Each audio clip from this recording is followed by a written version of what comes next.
Morning બાળકો, આપણે પર્યાવરણમાં એટલે કે મારી આસપાસમાં ગયા વિડીયોમાં આપણે 1 કે 2 વાક્યોમાં ઉત્તર લખો તે લખેલું હતું, બરાબર છે। આજે લખો સૂચના, પ્રશ્નોના ઉત્તર લખો અથવા સૂચના લખો, સવિસ્તાર ઉત્તર લખો અથવા લખો સવિસ્તાર ઉત્તર લખો। લખો એમાં પહેલું દૈલેખી સૂચના પ્રશ્ન 6 સવિસ્તાર ઉત્તર લખો અથવા પ્રશ્નોના જવાબ લખો। લખો એમાં પહેલું, જો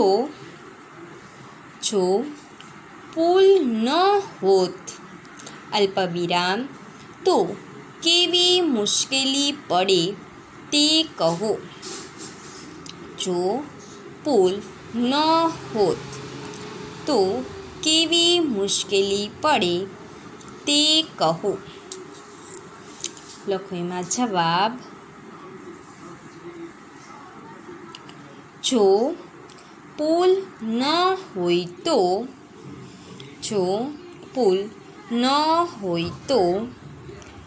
બધા જ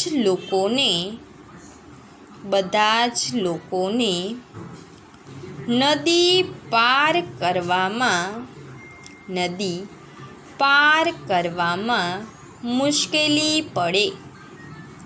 જો પુલ ન હોય તો બધા જ લોકોને નદી પાર કરવામાં મુશ્કેલી પડે। પછી એમાં લખો અલ્પવિરામ કરીને આગળ, બધા લોકોએ નાવડીથી નદી પાર કરવી પડે।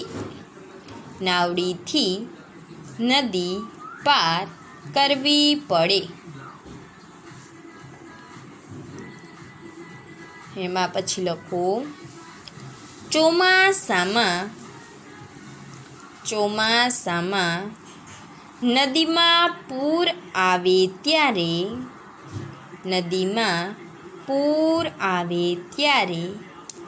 નદી પાર કરી શકાય નહીં। ચોમાસામાં નદીમાં પૂર આવે ત્યારે નદી પાર કરી શકાય નહીં। એના પછી લખો એમાં આગળ, વળી પ્રાણીઓ અને સામાનની હેરફેર કરવી મુશ્કેલ બને।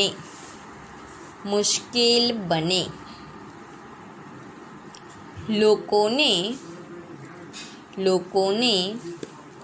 જીવન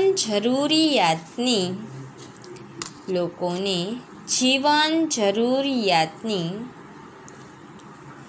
ચીજો મેળવવામાં મુશ્કેલી પડે।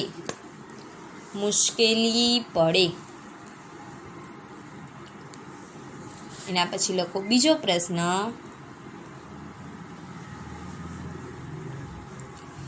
તમારા ગામ કે શહેર નજીક પુલ છે?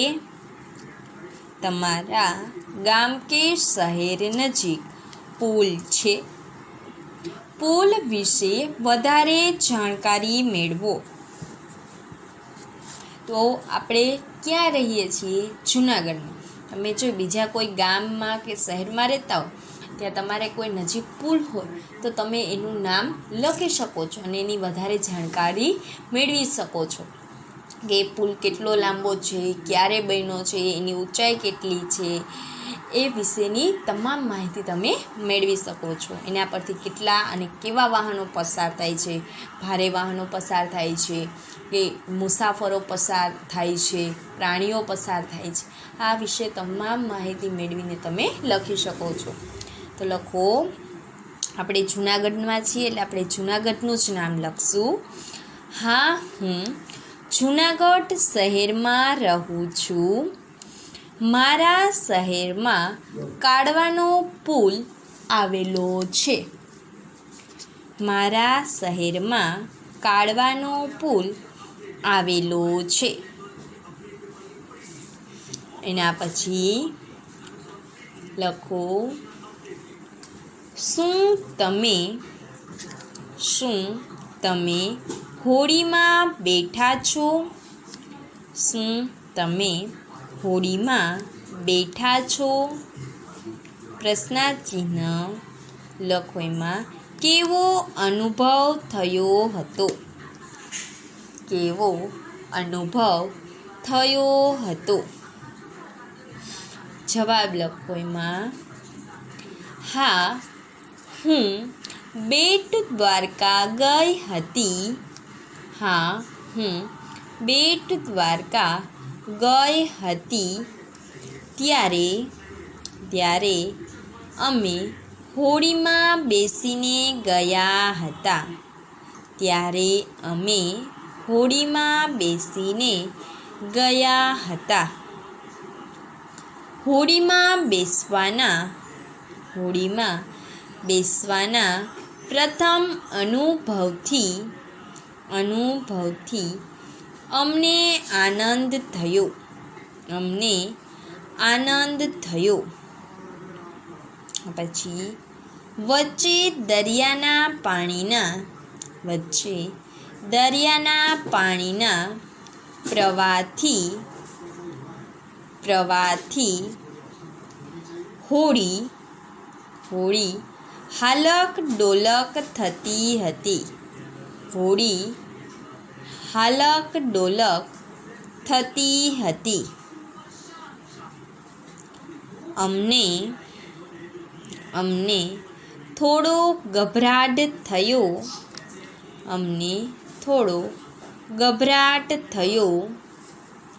પણ ખૂબ જ મજા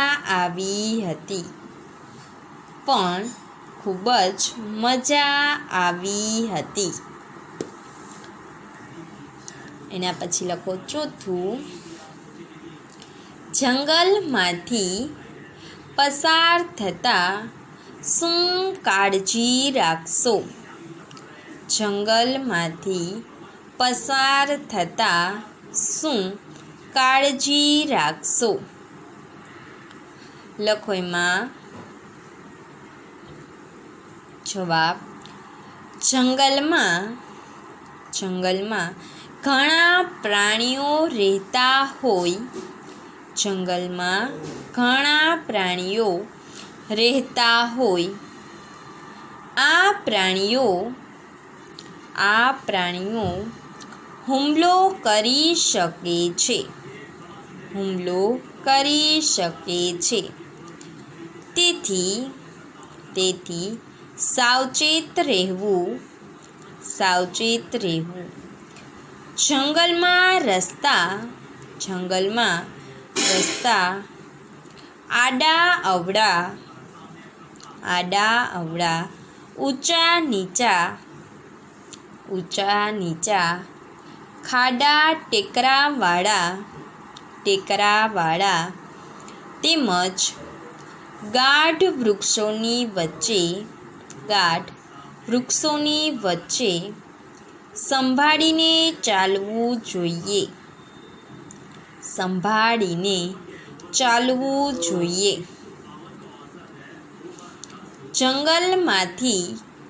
જંગલમાંથી પસાર થતાં આજુબાજુ જોઈને ચાલવું અને સાવધાન રહેવું જોઈએ.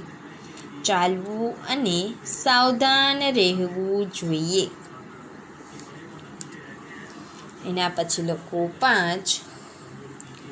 ડુંગરની ટેકરીઓ પર રહેતા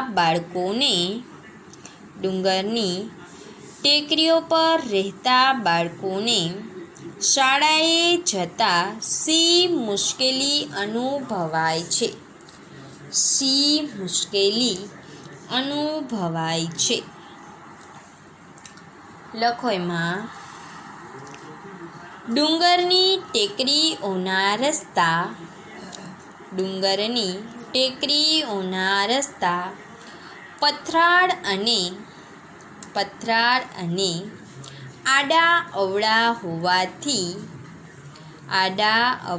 હોવાથી રસ્તો પસાર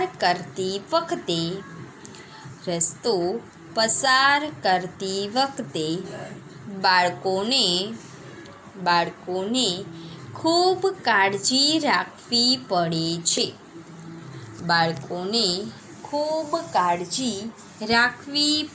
છે. બાળકોને પગે ઈજા ન થાય, ક્યારેક પડી પણ જાય. આમ બાળકોએ શાળામાં જવા ઘણી મુશ્કેલીઓનો સામનો કરવો પડે છે. એના પછી લખો 6. રોપવે એટલે કે ઉડન ખટોલાની વ્યવસ્થા કેવા સ્થળોએ કરવામાં આવે છે? લખો એમાં આગળ ગુજરાતના કયા સ્થળોએ રોપવેની વ્યવસ્થા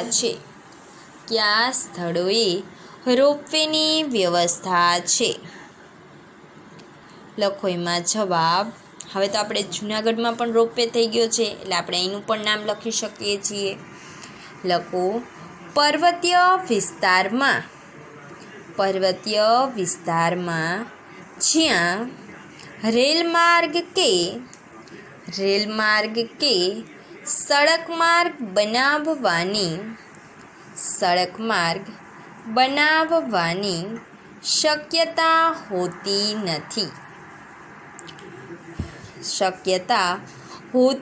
નથી. ચાલીને જવાનો રસ્તો લાંબો હોય તેવા સ્થળોએ રોપવે ઉડન ખટોલાની વ્યવસ્થા કરવામાં આવે છે. લખો એમાં ગુજરાતમાં અંબાજી, પાવાગઢ, સાપુતારા, પછી લખી નાખજો બાજુમાં જૂનાગઢ, અંબાજી, પાવાગઢ, સાપુતારા, જૂનાગઢ જેવા સ્થળોએ રોપવેની વ્યવસ્થા કરવામાં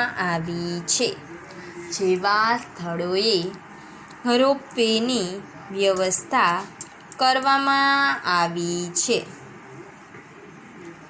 એના પછી લખો 7. જે લોકો જોઈ શકતા નથી તેઓ કેવી રીતે વાંચી શકતા હશે? જે લોકો જોઈ શકતા નથી તેઓ કેવી રીતે વાંચી શકતા હશે? લખો એમાં જે લોકો જોઈ શકતા નથી તેઓ બ્રેલ લિપિથી વાંચી શકે છે. આ લિપિમાં જાડા કાગળ પર જાડા કાગળ પર ઉપસેલા બિંદુઓ હોવાથી સ્પર્શ અને અનુભવથી વાંચી શકાય છે. સ્પર્શ અને અનુભવથી વાંચી શકાય છે, એટલે કે સ્પર્શ એટલે કે આપણે અડીને વાંચી શકીએ છીએ. એના પછી લખો 8. અંધ વ્યક્તિને આપણે કેવી રીતે મદદ કરી શકીએ? અંધ વ્યક્તિને આપણે કેવી રીતે મદદ કરી શકીએ? લખો એમાં જવાબ. અંધ વ્યક્તિને આપણે નીચેની બાબતોમાં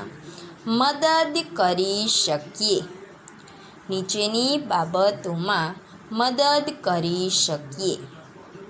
પહેલું, રસ્તો ઓળંગવામાં મદદ કરવી.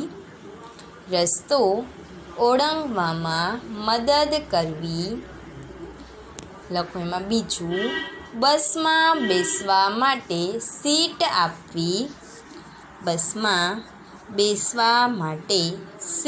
આપવી. ત્રીજું, તેઓને સમાચાર પત્ર વાંચી